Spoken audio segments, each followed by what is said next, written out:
When was the last time you had a real conversation online? I don't mean tagging a friend in a meme. I don't mean arguing with a stranger about politics. I mean a genuine human connection. Think about it. 10 years ago, the internet felt like a crowded room. It was messy. It was chaotic. It was alive. People posted blurry photos of their lunch. They wrote status updates that made no sense. It felt human.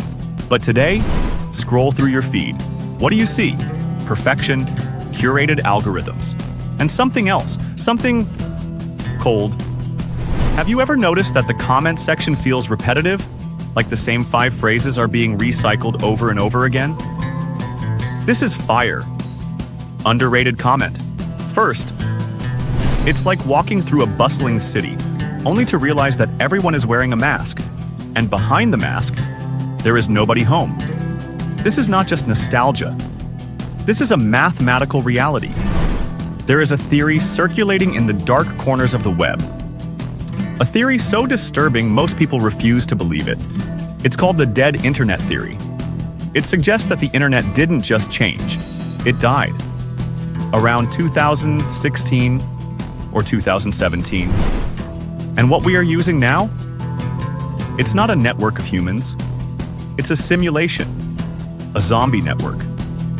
Where bots talk to other bots, algorithms promote content for other algorithms to watch. And you are the only real person left in the room.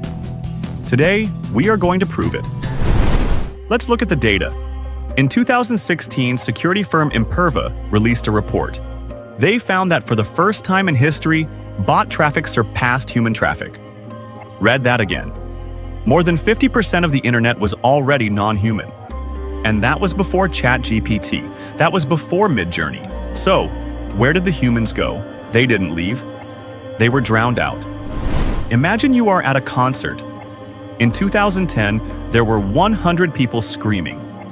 You could hear your friend. Today, there are still 100 people, but the venue has filled the room with 10,000 speakers blasting fake crowd noise. You are screaming, but nobody can hear you. Why would they do this? The answer is boring, which makes it even more terrifying.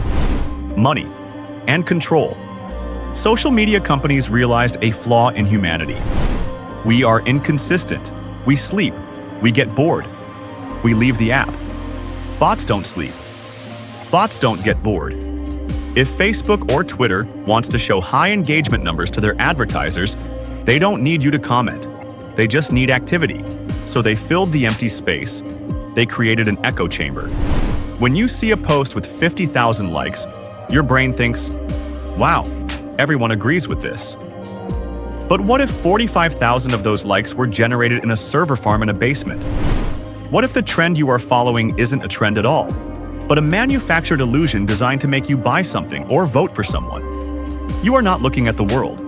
You are looking at a mirror designed to keep you staring. But up until recently, the bots were stupid.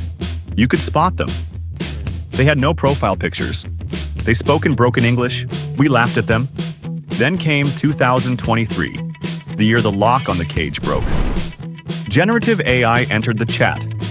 Suddenly, the dead internet went from a theory to a visible reality. Open Facebook right now. Scroll for 5 minutes. I guarantee you will see it. Bizarre images. Jesus made of shrimp. Children building sandcastles that are physically impossible. Grandmothers celebrating 120th birthdays with cakes the size of a house. And look at the engagement. Amen. Beautiful. God bless. Hundreds of thousands of likes. Millions of comments. Who are these people? Are they stupid? Are they your grandparents getting tricked? No, they aren't people. This is the Ouroboros, the snake eating its own tail. AI creates an image.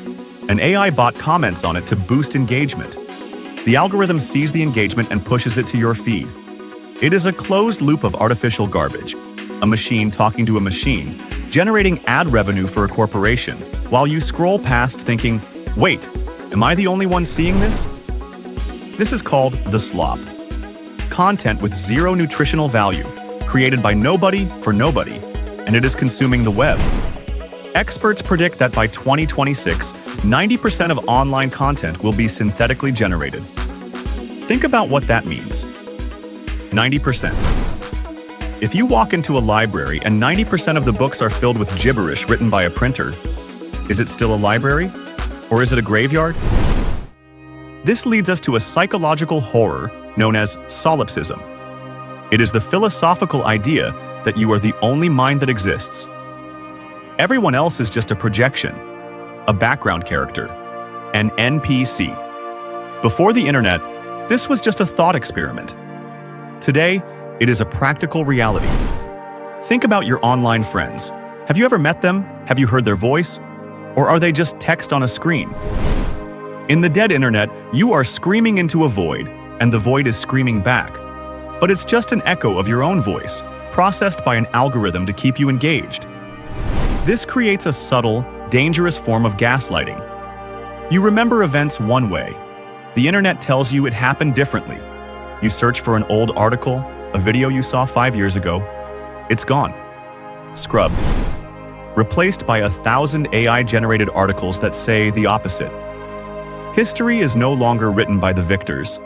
It is written by the admins. And when the internet is dead, reality becomes fluid. If 90% of the people online say that the sky is green and you are the only one seeing blue, eventually you will start to doubt your own eyes.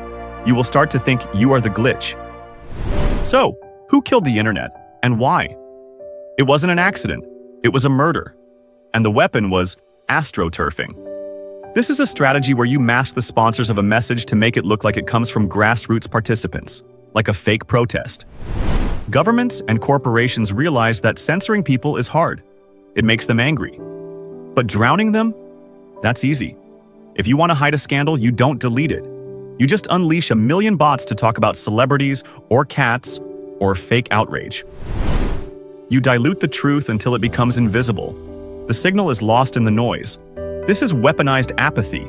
They don't need you to believe the lie. They just need you to be so exhausted by the noise, so confused by the conflicting bot comments, that you give up trying to find the truth.